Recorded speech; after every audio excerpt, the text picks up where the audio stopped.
Hello and welcome to this section of the Matlab tutor. Here we're going to continue working with vectors and specifically just introduce a few simple functions. None of them are complicated, but things that you might occasionally use to operate on vectors or when you later on construct your Matlab programs that you may use to operate on vectors in the context of a program. So try to keep that in mind when we introduce some of these pretty simple functions. They're not so much something you do on a homework assignment. It's something you might use when you code Matlab to perform a function. So this is all in the context of vectors. So let's go ahead and set up a vector. Let's call it R. And the vector can have, any number of elements. Let's say we'll do 1, 3, -4, 8, something like that. All right. So we've defined a vector. It tells us the R vector has 4 elements, and the 4 elements are labeled there. And the first thing we want to talk about is you can tell by looking at this vector that it has 1, 2, 3, 4 elements. All right, you know this.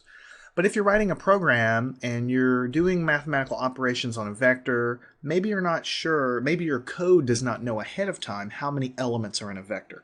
So if you ever need to figure out how many elements are in a vector without you actually counting them on the screen, you just use the function length. Length in the context of Matlab means how many elements. So you just say length, pass it the vector R, and Matlab will tell you this vector has length 4. All right. If you create a new vector, something like this, with many more elements, and you tell it, okay, let's find the length of S, then it'll tell you have 7 elements in the vector S. 1, 2, 3, 4, 5, 6, 7. There you go. All right. Let me clear the screen. The next thing you might have an occasion to use would be if you have some vectors. Maybe you want to know, vectors are long strings of numbers. We've already exposed the fact that vectors dealing with, x, y, z in terms of physics, that's what we typically use vectors for early on. But the broader definition of vectors is just a giant list of numbers, one singular list of numbers. It could be the grades in a classroom. It could be the height of your students in centimeters. Maybe you have 50 students, so you might put that in a vector, which is just a listing of numbers. So you might want to know what is the minimum value in this list of numbers. So you might say, all right, I'll take the minimum value of S. Right? So the vector S, let's find the minimum value. It'll go search through that vector and it'll tell you the minimum value is 3. If you notice, we can actually see the value of the vector here, and you can see that 3 is indeed the smallest value. You can find the maximum value of a vector by the same sort of thing. You just look at vector x, find the maximum value. The maximum is 32. And notice if we do minimum on vector r, right, the other vector, it'll find -4 as the minimum value. Of course, it understands negative and positive numbers. That is the smallest value, right, to the left on the number line, basically.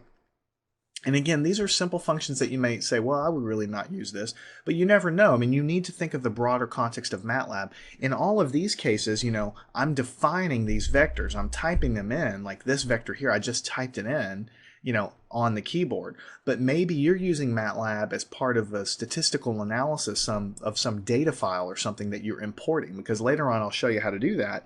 You can actually use Matlab if you might have a giant database of, I don't know, IQ of a bunch of people in the world or something. Maybe there's like 3,000 elements and they're just listing, one number after another. So you wouldn't type that in. You'd have that in some external data file that you would import into Matlab, and we can show you how to do that, a little bit later. You can pull that data in. So then maybe you might want to find the minimum value of that data file that you put in. Maybe you'd like to find that maximum value of whatever it is you pulled in, just to quickly pull out some essential facts. And so you need to sort of think about it in that context. All right. The other thing that you might have occasion to want to use to operate on a vector would be the sum.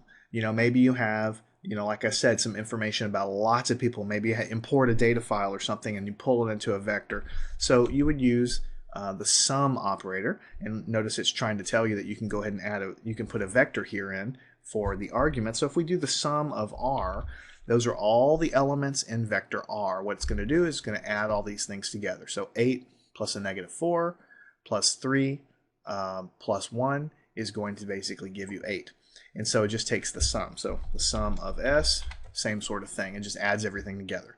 So just quick little mathematical things you might have occasion to need. Now let me show you this. You might use that, for instance, if you wanted to find the average value of all of the elements in vector S, right? Maybe vector S represents, how many centimeters tall, some plants are that you go measure in the field or something, 3 centimeters, 4 centimeters, 5 centimeters. This one's 32 centimeters. Maybe you want to find what is the average value, right? So one way to do that would be to take the sum of elements in S, and then that result, you just divide it by, what do you think you would divide it by? Well, you need to divide by how many elements you have. Now we have 1, 2, 3, 4, 5, 6, 7 elements, right? So we can take the sum of those elements, divide by 7, and we get an average value of 8 overall.